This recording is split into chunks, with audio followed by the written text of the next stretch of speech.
Good morning student.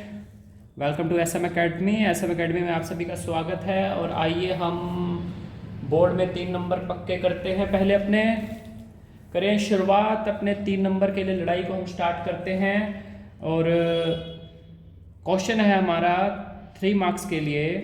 Anuj had some chocolates and he divided them into 2 lots A and B. Anuj के पास कुछ chocolates पड़ी हुई हैं, उसने उसको 2 लोट में डिवाइड कर दिया। ऐसा मान लीजिए कि 2 बॉक्स में उसने उसको रख दिया। ही sold the first lot at the rate of ₹2 for 3 chocolates. जो फर्स्ट लॉट है, फर्स्ट लॉट के अंदर जो चॉकलेट्स है उन्होंने उसको क्या किया, सेल किया। और किस रेट पे सेल किया? 3 चॉकलेट्स फॉर ₹2, यानी कि 3 चॉकलेट का रेट है ₹2। And the second lot at the rate of ₹1 पर चॉकलेट। और जो दूसरा लॉट है उसने उसको किस रेट पे सेल किया? ₹1 पर चॉकलेट के हिसाब से। And got a total of ₹400। उसे टोटल रुपया इकट्ठा होता है ₹400, यानी कि फर्स्ट और सेकंड लॉट को सेल करने पर उसे ₹400 मिलता है। आगे एक और कंडीशन है, if he had sold the first lot at the rate of ₹1 पर चॉकलेट। अब वो पहला लॉट अगर बेचता है किस रेट पर? ₹1 पर चॉकलेट के आधार पर। And the second lot at the rate of ₹4 for 5 chocolates. और जो दूसरा लॉट है उसने उसको बेचा है 5 चॉकलेट ₹4 के हिसाब से, तो उसको टोटल कलेक्शन होती है ₹460। His total collection would have been ₹460। तो find the total number of chocolate ही है। अब कितनी चॉकलेट है उसके पास? तो है ना दिलचस्प क्वेश्चन। और 3 मार्क्स के लिए काफ़ी ज़्यादा इंपॉर्टेंट क्वेश्चन में से एक है ये। तो देखिए इन क्वेश्चंस के अंदर शुरुआत कैसे करेंगे। अगर बच्चे पेपर में बैठे हैं और बच्चा कहेगा कि यार ये तो कुछ मेरे को समझ नहीं आया, सीधी सी बात है, जो हमको नहीं पता उसको हम क्या कर लेंगे, लेट कर लेंगे। क्लियर? अब यहाँ पे चॉकलेट उसने 2 लोट में बांटी है, लोट 1 और लोट 2। अब हमें नहीं पता कितने नंबर ऑफ चॉकलेट लोट 1 में और कितने नंबर ऑफ चॉकलेट लोट 2 में है, तो हम लेट कर लेते हैं। आइए student, let number of chocolates in first lot x। First lot में हमने मान लिया नंबर ऑफ चॉकलेट्स कितनी है, x है। इसी प्रकार से number of chocolate in second lot हमने लेट कर लिया कितना, y। क्लियर है स्टूडेंट? चलो जी, अब यहां पर क्या सवाल उठता है? अब सवाल उठता है कि लोट 1 की जो चॉकलेट थी उसने किस रेट पे बेची थी? उसने बेची थी 3 चॉकलेट ₹2 के आधार पर। क्लियर?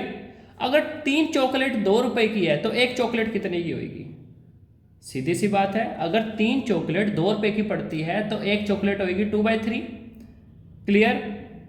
तो इसी प्रकार से हम एक इक्वेशन यहां पे बनाते हैं। कैसे? Number of chocolates in first lot multiply by 2/3। अब ये बन गया है पैसा।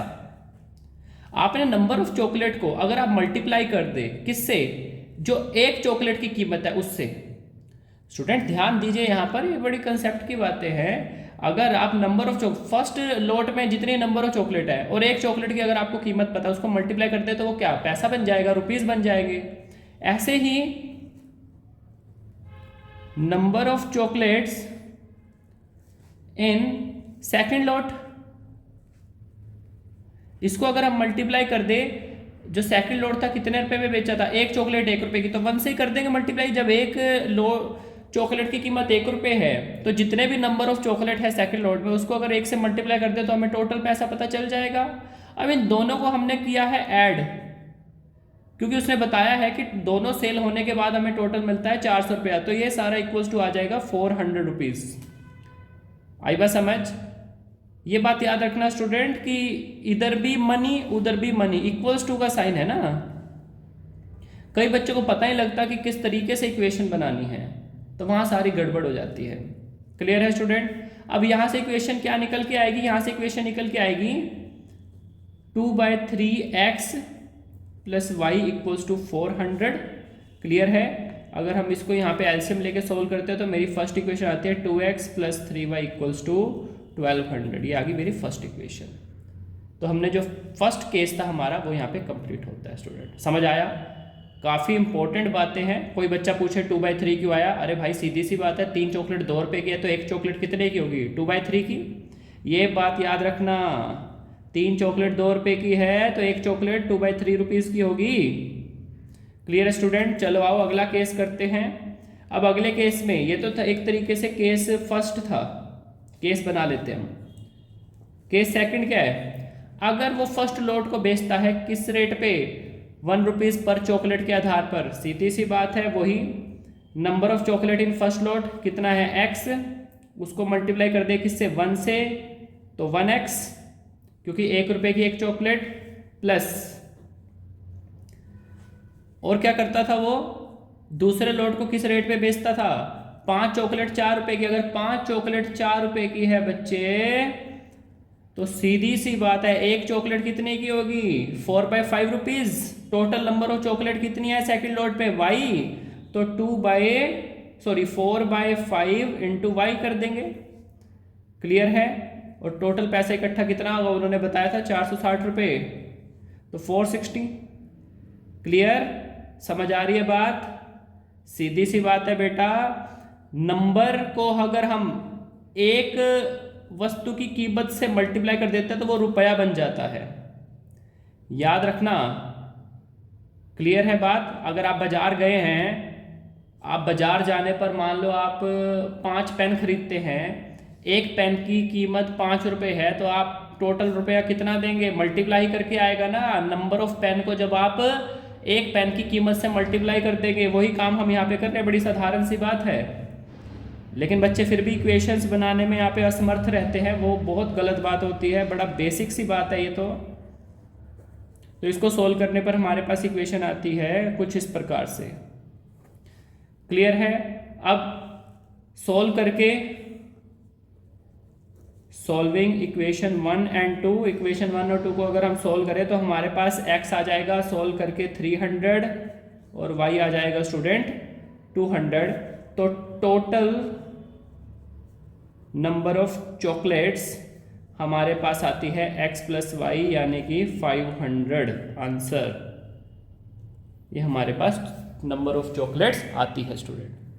क्लियर? ऐसे क्वेश्चंस को करने के लिए क्या करना होता है? ऐसे क्वेश्चन को करने के लिए एक तो स्टेटमेंट को पढ़ने का सही से तरीका होना चाहिए। बच्चे बिना बिल्कुल एक सीधे फ्लो में पूरी पहले पैराग्राफ पढ़ लेते हैं, फिर ढूंढते रहते हैं कि क्या है क्या नहीं। बिल्कुल प्रॉपर शांति से धैर्य से पढ़ें। क्लियर? और उसके बाद जो ये बेसिक से कंसेप्ट है, कई बच्चे क्या करते हैं, इधर नंबर बना, इक्वेशन कैसे बनाते हैं, इधर बन रही है संख्या, उधर बन रहे रुपीज़। ऐसा कभी हो सकता है क्या? संख्या कभी रुपए के इक्वल तो हो नहीं सकती। Numbers of quantity, number of articles कभी भी रुपीज़ के इक्वल थोड़ी ना हो सकते हैं। रुपीज़ बनाने के लिए आपको नंबर ऑफ आर्टिकल्स को आपको कॉस्ट ऑफ 1 आर्टिकल से मल्टीप्लाई करना पड़ेगा, तब जाके रुपीज़ बनेगा। तो ऐसी बेसिक गलती हम ना करें, क्योंकि बोर्ड का पेपर है, थोड़ी सी स्टेटमेंट ट्रिकी तो आती ही है। क्लियर है स्टूडेंट? तो थैंक यू। वीडियो कैसा लगा? अगर इंफॉर्मेटिव लगा है, बेनिफिशियल लगा है तो लाइक कीजिए, सब्सक्राइब करिए और अपने दोस्तों के साथ इसको शेयर कीजिए, क्योंकि नेक्स्ट एग्ज़ाम हमारा है मैथमेटिक्स का। तो हम चाहते हैं कि बेहतर नतीजे आए सभी बच्चों के और सभी बच्चे अच्छा स्कोर करें। Okay student, thank you.